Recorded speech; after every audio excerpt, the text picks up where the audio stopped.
crying lady from True Philippine Ghost Stories. When my friend's grandmother died, her mother was inconsolable.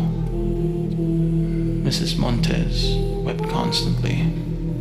At the hospital bed where Lola Inez drew her last breath.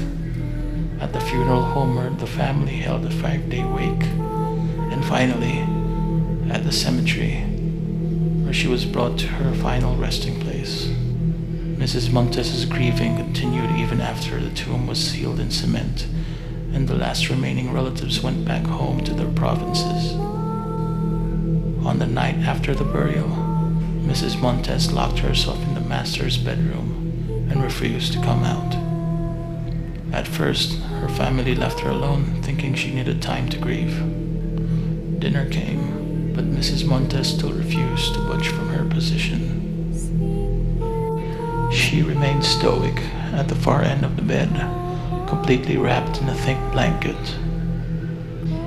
She just lay there, alternately crying and staring at the white wall.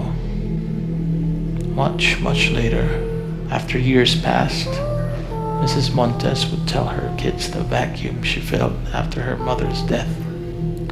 She said her grief was so acute that she even felt it physically. She was so devastated that she couldn't move. A slight movement would cause pain to vibrate throughout her body, so she tried to remain as motionless as possible.